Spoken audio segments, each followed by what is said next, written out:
Halo, apa kabar teman-teman? Semoga semua baik-baik saja. I don't know if I pronounced that correctly, but I tried. My name is Sayangnya, and I'm recording this from the Netherlands, sending you this video. Today we are going to talk about youth participation.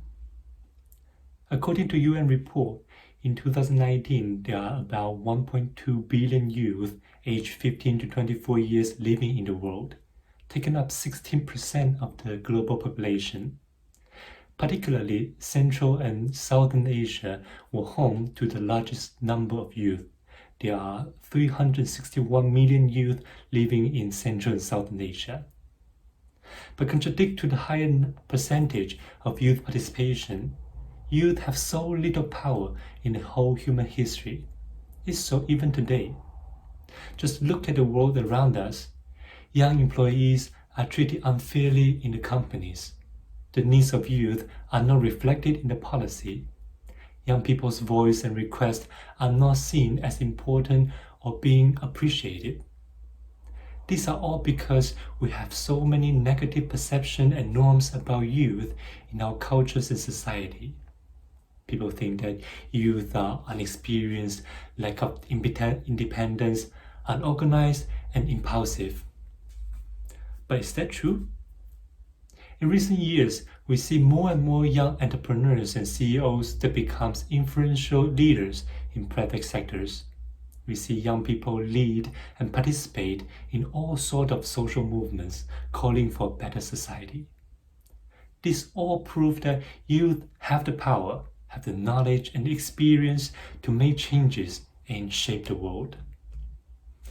And that's exactly why Empower Me Forward project put a lot of energy and resources to build up the capacity and agency of young people, because we truly believe that you are the future of society and you are powerful, creative, fearless, and full of energy.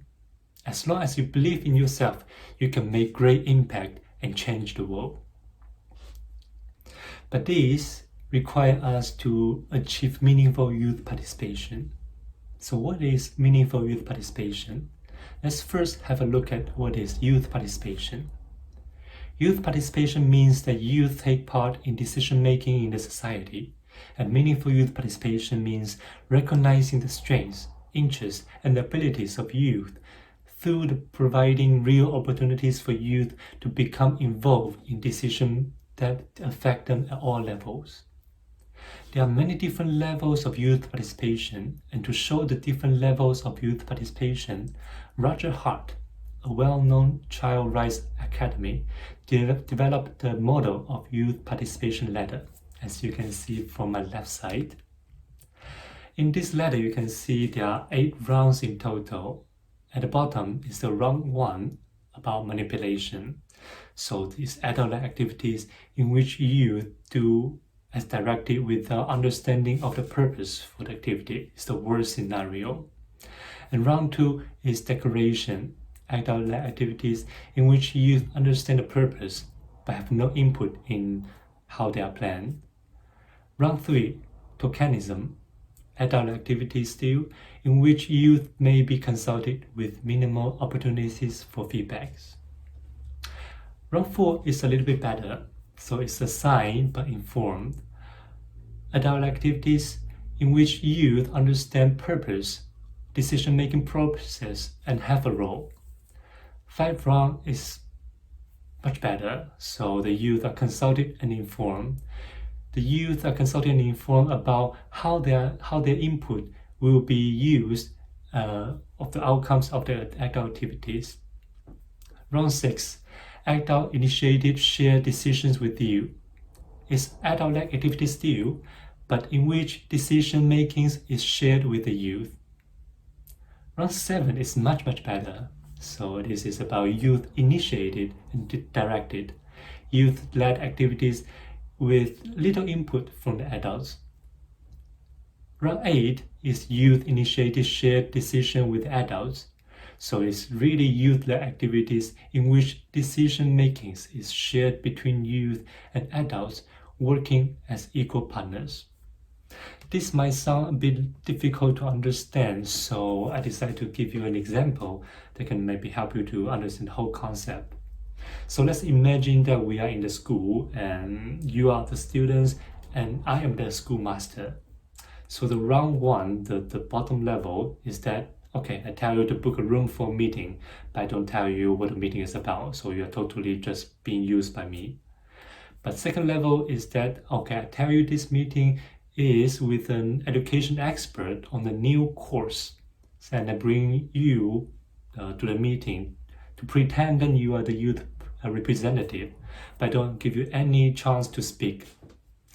And round three, so still in the same meeting, I ask you, what do you think about the new course? But that's it, no more than that. Round 4 is better. After the meeting, I tell you to write a report of the meeting and give some input. Round 5, I invite you to a brainstorm and ask you for some ideas for this new course, how it can be changed, what to add on the course, etc. And level 6, we decide together which course is the best for the school, for the students. Round 7, well, that's much better. You want to have a new curriculum and you want to try to incorporate that into this course on your own, and you ask me for the feedback. And round 8, that's the best scenario.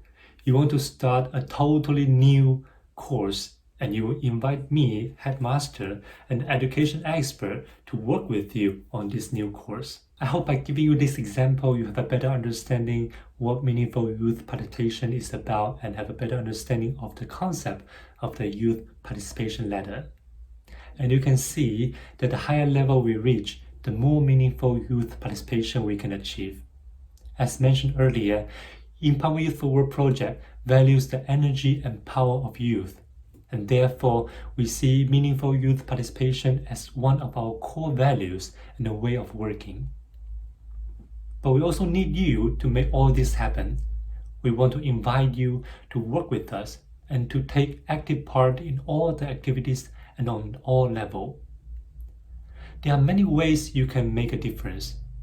In the past year, I have traveled to many countries in the world, and I have seen so many young people making changes to the world. In India, I learned that young people have conducted research on SRHR issue, and by using the research, they successfully advocate the states to build more clinics for the young people.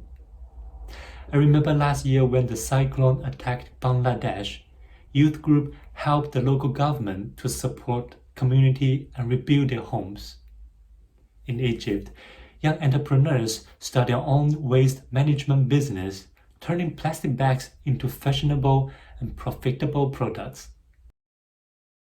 Youth are owning the community. They turn the islands into touristic attractions and transform the fields into organic farming.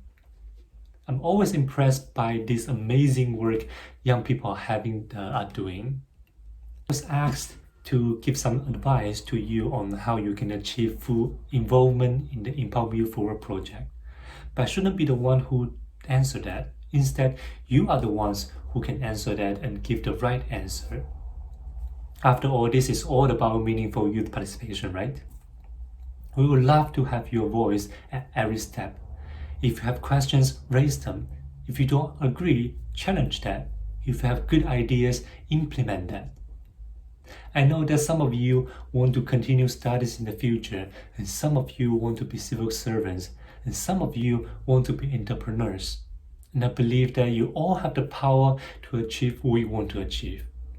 Moreover, I also believe that you can be great ambassadors and you can influence your peers, your communities, and your society together to make a more youth-friendly, gender-friendly, green, and better world. So at the end of this video, I would love to invite you to do the exercise, also an experiment. So I would like to ask you to choose one thing that you think there is not enough youth participation, and you can maybe look back at the youth participation ladder that can help you to identify where the youth participation is not enough. And it could be an activity, a project, a policy, and it can be in the school, during the training, or at home. So find it and try to change it and make it more meaningful youth participation. And write an article or do an interview of that and send it to me or the Empowerment for World staff.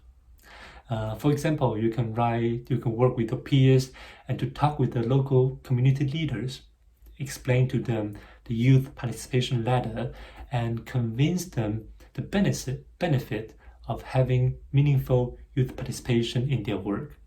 And you can do an interview probably with them and write an article of that. I would love to see that. So I wish you good luck and have a youthful future. Thank you.